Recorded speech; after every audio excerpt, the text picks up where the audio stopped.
கர்த்தராகிய இயேசு கிறிஸ்துவின் இனிய நாமத்தில் இந்த காலை வேளையில் உங்கள் அன்பு சகோதரன் காட்வின் மோசஸ் உங்கள் யாவரையும் மிகுந்த அன்போடு கூட வாழ்த்துகிறேன். இந்த நாள் முழுதும் தேவனுடைய பிரசன்னமும் தேவ ஆசீர்வாதமும் உங்களோடு கூட இருப்பதாக. ஆமென். என் தேவனின் வெளிச்சம், என்னை ரட்சிப்பவரும் அவரே, என் ஜீவனுக்கரணானவர், நான் யாருக்கும் அஞ்ச மாட்டேன். என் தேவனின் வெளிச்சம், என்னை ரட்சிப்பவரும் அவரே, என் ஜீவனுக்கரணானவர், நான் யாருக்கும் அஞ்ச மாட்டேன். தீமை செய்கிறவர்கள் எனக்கு தீமை செய்ய விரும்புகையில், தீமை செய்கின்றவர்கள் எனக்கு தீமை செய்ய விரும்புகையில், தேவன் அருகில் வந்து என்னை காத்து கொள்வார். என்னை பகைத்தவர்கள் தேவனை அறிவார்கள். தேவன் அருகில் வந்து என்னை காத்து கொள்வார். என்னை பகைத்தவர்கள் தேவனை அறிவார்கள். என் தேவனின் வெளிச்சம், என்னை ரட்சிப்பவரும் அவரே, என் ஜீவனுக்கரணானவர், நான் யாருக்கும் அஞ்ச மாட்டேன். என் அன்பு கர்த்தருடைய பிள்ளைகளே, சத்துருக்கள் நிறைந்த ஒரு பூமியில் நாம் வாழ்கிறோம். உறவுகள் நடுவிலும் சத்துருக்கள், வேலை ஸ்தலத்திலும் சத்துருக்கள், வியாபாரம் போட்டிகளில் வருகிற சத்துருக்கள், நம்மிடத்தில் நண்பர்களைப் போல பேசி பழகியும் நம்மை அறியாமலே முதுகுக்கு பின்பாக சத்துருக்களாய் இருக்கிற ஜனங்கள், இப்படிப்பட்ட கூட்டத்தின் நடுவிலே நாம் வாழ்கிறோம்.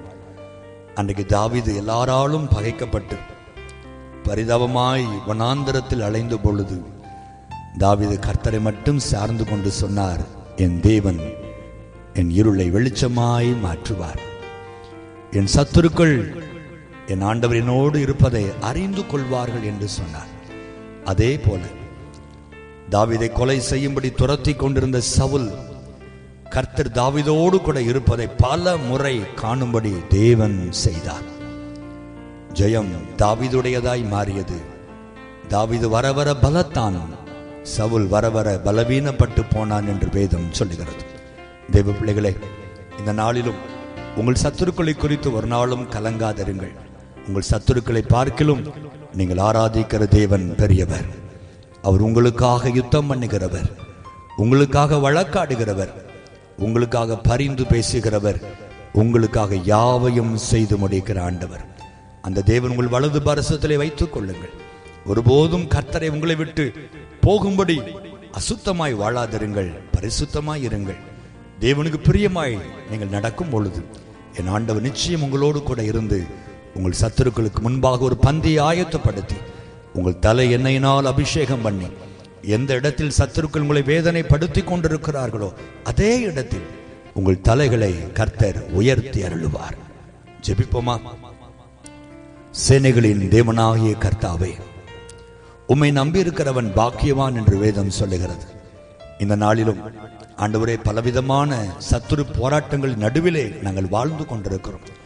மனிதர்கள் என்கிற சத்துருக்கள் மட்டுமல்லாமல் பில்லி சூனியங்கள், செய்வினைகள், ஏவல்கள், மந்திரவாதங்கள் என்று பலவிதமான சத்துரு போராட்டங்கள் எங்களை சூழ இருக்கிறதை நாங்கள் பார்க்கிறோம். ஆண்டவரே, இதை எங்களால் நிச்சயம் மேற்கொள்ள முடியாது. எங்கள் சத்துருக்கள் எங்களை பார்க்கலும் பலவான்களாய் இருக்கிறார்கள். ஆனால் நீர் எங்களோடு இருக்கும் பொழுது நிச்சயமாகவே இவர்களை எங்களால் ஜெயிக்க முடியும். காரணம், நீர் யுத்தத்தில் பராக்கிரமம் உள்ளவர். எங்களுக்காக யுத்தம் பண்ணுகிறவர் நீர் அல்லவா? கர்த்தர் உங்களுக்காக யுத்தம் பண்ணுவார். நீங்கள் சும்மா இருப்பீர்கள். நீங்கள் அமர்ந்திருந்து நானே தேவன் என்பதை அறிந்து கொள்ளுங்கள் என்று சொன்னீரே. அந்த வார்த்தையின்படி இன்றைக்கு யாரெல்லாம் உங்களுடைய பாதத்திலே தங்களை அர்ப்பணித்து தங்கள் சத்துருக்களுக்காக வழக்காடும்படி மன்றாடுகிறார்களோ அந்த அன்பு பிள்ளைகளுக்காக இன்றைக்கு நீர் யுத்தம் பண்ணுவீராக. நீர் யுத்தம் பண்ணுவீராக, ஜெயத்தை கொடுப்பீராக. உடைய பிள்ளைகளுக்கு விரோதமாய் எழும்புகிற எந்த ஆயுதமும் வாய்க்காமல் போகட்டும். இவனோடு இவளோடு கர்த்தர் இருக்கிறார் என்று சத்துருக்கள் காணும்படி என் தேவன் பராக்கிரமமான காரியங்களை செய்யும். நீர் அப்படி செய்து நம்முடைய பிள்ளைகளை மகிழ்ச்சி ஆக்குவதற்காக நன்றி. தோல்வி சாத்தானுடையதாய் மாறட்டும், ஜெயம் உம்முடைய பிள்ளைகளுடையதாய் மாறட்டும். இயேசுவின் நாமத்தில் பிதாவே, ஆமென், ஆமென், ஆமென்.